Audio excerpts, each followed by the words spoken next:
Thank you all. Good morning.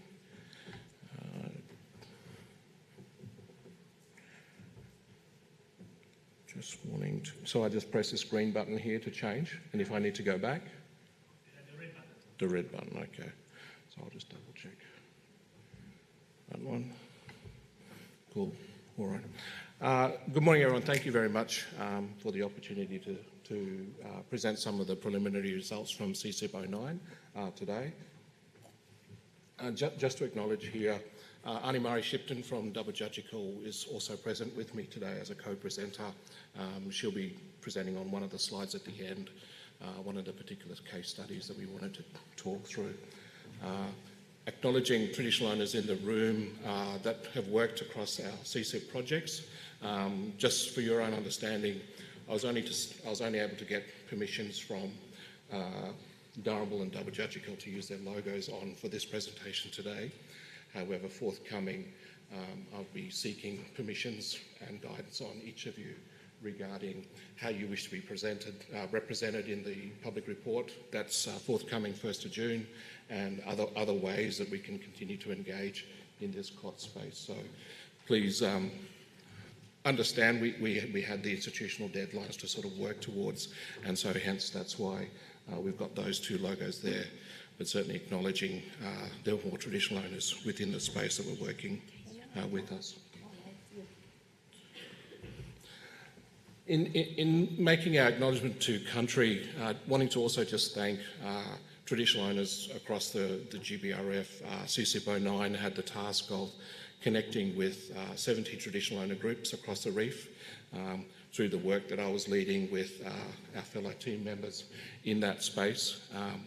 And certainly the task of that in a very compressed timeline of starting 6 months late to think through what are the ways that we could connect, certainly acknowledging the patience and the diligence of traditional owners that have worked within the CCIP09 and some of the outcomes that we wanted to present to you today, but certainly wanting to acknowledge the guidance and understandings from those of us within the Cairns region, certainly from James Cook University's point of view, Gidmoy Walabra Yindinji, Yirikanji and Jabagai peoples as traditional owners where our campus is located here and where I reside. I just wanted to make that acknowledgement. Certainly for myself, for those of you in the room, my name's Vincent Backhouse. I'm a Kalkadoon Kiwai and Malaita man. Live and reside here in Cairns for James Cook University as a researcher here and part of the research team here with also Ani Mari and other TOs that have been participating in this project. Ani Mari, you want to say anything, or you want to say any acknowledgement yourself, or? Yeah. You want me to start? Oh, no. Did you want to make a little acknowledgement for yourself? Oh, yeah.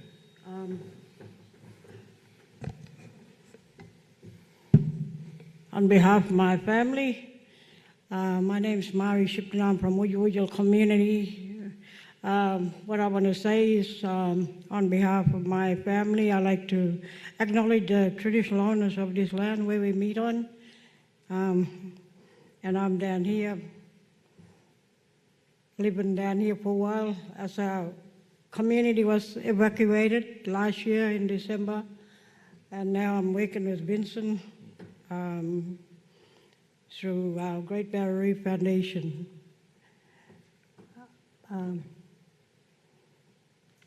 I'd like to say thank you to all the reps that brought us here for this workshop. And it's been very good working with Vincent at JCU. And for my country, all our sea countries start off from Aubrey Point right down to Agincourt Reef. That's where we won both shires. We won Cook Shire and Douglas Shire. And at the moment, we are working very hard to get our rangers going on our country with the help of our CEO, Chris Patterson. And we've got a few workers there working with us on our country up back on Bloomfield River. And it's good to catch up with all this work, what we was missing out on during our wet season up there. And while I'm down here now, I've been working with a lot of our workers down there, our researchers, especially my CEO. We have been very busy at the moment, getting our country back on track again after all our damages along the beach from tropical, the cyclone Jasper damaged all our country up there, especially our reef, our coastlines, and so that's where we are now at the moment. I'll get Vincent back on. Thanks, Anne. Okay, I'll continue and I'll let you come back. I'll continue with the presentation, and then when we get to your slide, and then you can present your knowledge there from that one. Cool. So just to premise and position us as where CCIP 09 emerged. Cool. Now, just to premise where we are positioned for CCIP 09, just acknowledging the previous good work that's been going on, that CCIP 09 in its development and how it emerged into this space as a very significant Indigenous-led, traditional owner-led project within the CCIP program. Just to acknowledge the reports there and the authors, a sample of some of the literature that we worked through, just to understand the aims and the objectives for CCIP 09. One of the big things coming out was that traditional owners' involvement in the COTS program was quite significant and quite involved. CCIP 09, in trying to think through, well, what does that mean and how do we sort of engage that, was part of the process that we wanted to work through over the last 2.5 years of developing up some of the research scholarship around this, developing up some of the baseline evidence that we could present as part of the CCIP program. Was quite important.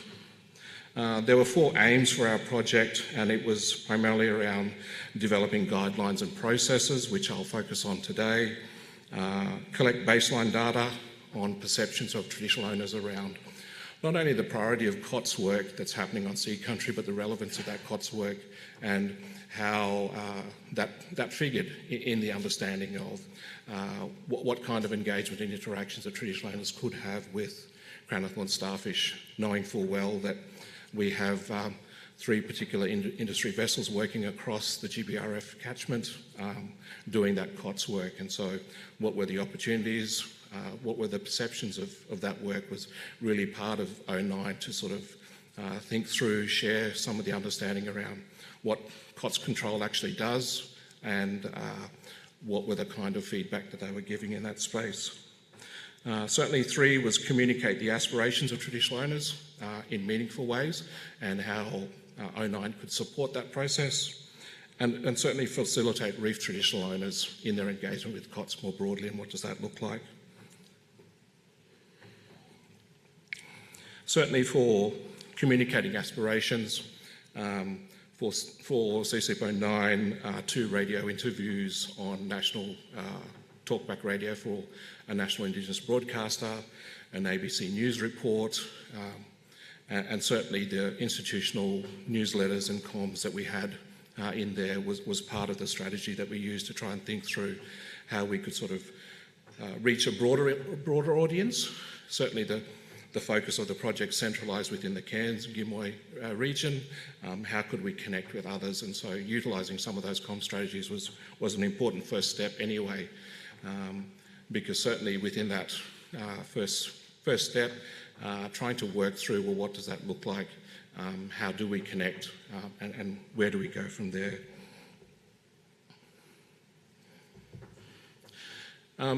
In looking through the research findings, the focus of guidelines and processes was very much trying to focus on, well, what does that look like? And so certainly thinking through what does that process, how do we sort of develop that?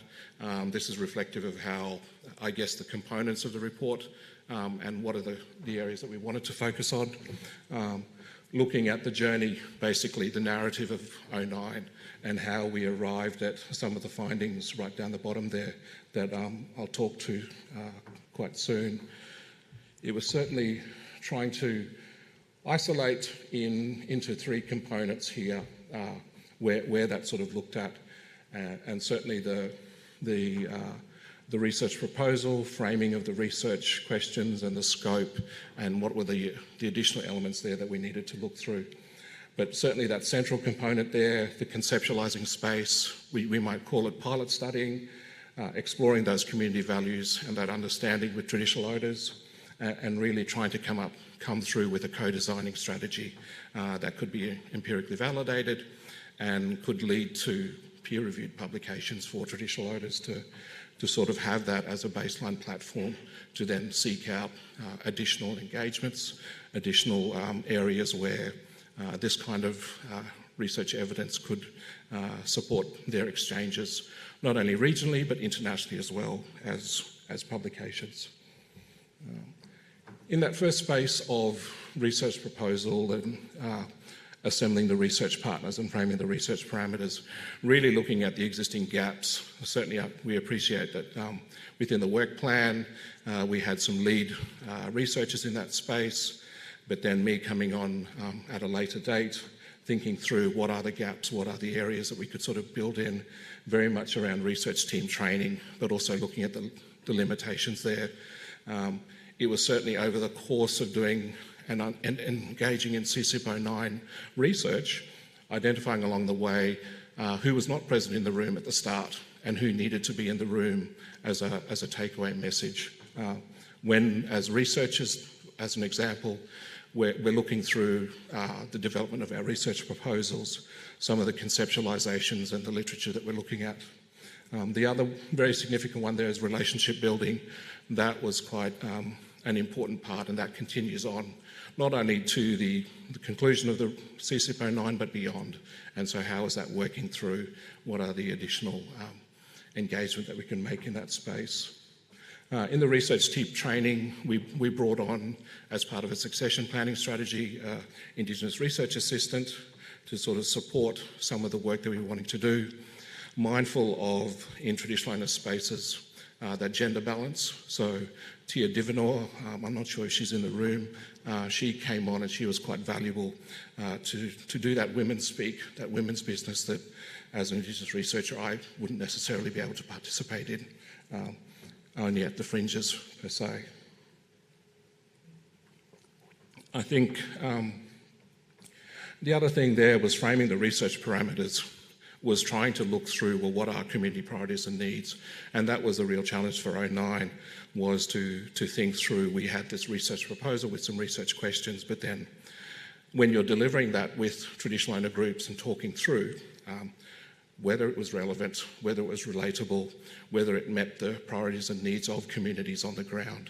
And so it was very much trying to ask that question, well, how could the research project become a little bit more flexible, try and think through, for those of us who work in institutional spaces, we have a lot of scholarship, we have a lot of power in those spaces, so how do we adapt and change our approach to a traditional owner engagement to have that meaningful connection, to think through what other ways that we could support traditional owners in that space. So it was leveraging off the time and the capacity of 09 to be able to develop that up. And so I think we landed in a middle ground, which was quite useful, not only for long-term relationships, but certainly for the outputs for 09, helped to support that. And one of the particular parameters or outcomes that we sort of looked at was certainly a guidebook or a handbook specific to the traditional owner groups that wanted the development of that for their own organisational capacities, not only the GBRF wanting that broader scalable product for co-designing with traditional owners in the COTS space, but then how do we sort of look at that but make it more place-based orientated, more specific to traditional owners on country. And so that was a really important aspect that Animari will, as will talk to, and some of the developments for their handbook that they wanted to talk through. We'll certainly talk through a bit more. No worries. And so within this space, it was starting off with the blue circle. I think Mary may have intimated towards that at the start, co-designing, but certainly exploring that. And so that's an iterative process and trying to think through, well, where does that go? And it was very much trying to ensure that those permissions were always sought, the evaluations around, well, where do we go from that initial conceptualising state, that prototyping, so to speak. And the findings that sort of came out, we landed on these thematic elements here from the couple of workshops that we held. Benefit sharing, genuine partnerships, engagement, accreditation, certainly a process of unlearning for those of us within institutional spaces when we're engaging with traditional owners. Certainly in the report we'll elaborate on all these elements here, but just to give you a brief scope there. But then what was the good thing about, the unique thing about this project was in going through that co-design process was the need for traditional owner exchange, not only regionally, but looking at other spaces where COTS outbreaks are occurring within the Pacific area, and the desire of traditional owners to be able to sort of seek potential opportunities to do that COTS exchange through a co-design process and participate in that more broadly.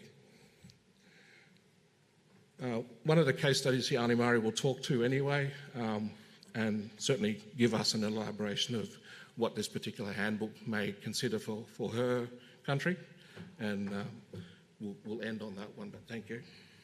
You want to talk?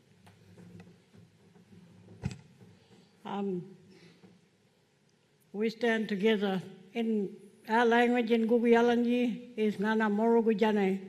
That means for all of us, we stand together as one and talk to different government agencies about what we need on our country, what we want to achieve for our younger generation, and where we want to go forward.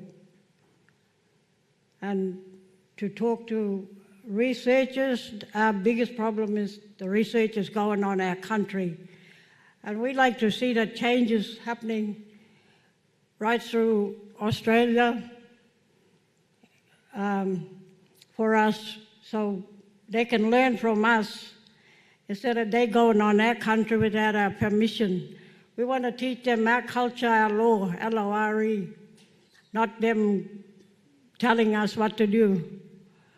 So that's where we need a guidance from GBRF to tell the researchers that we want to do the job, not them.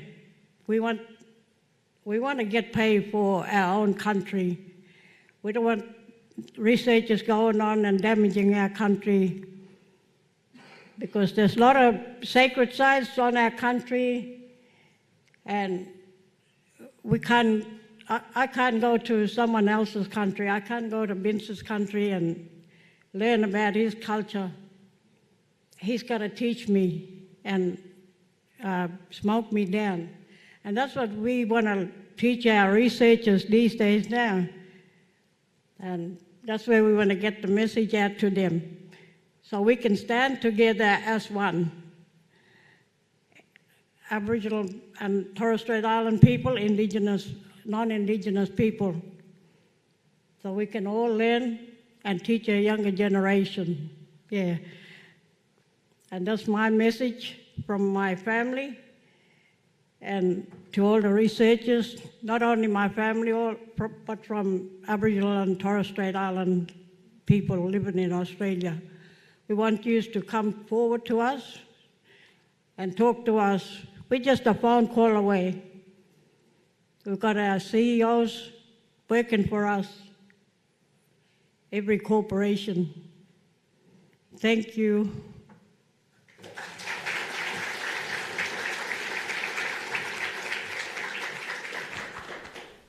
And thank you. The report will contain two case studies, the one that Annie-Marie's mentioned here, but the other one, which we've got permission at least to speak their name, is the Yadaba Research Protocol from Durable Enterprises. for the sake of the report. But within that space, we know traditional owners that we've spoken to would like further commitment from GBRF to develop their own particular place-based guidelines, and so that's what I'm working on in the background. So thank you very much.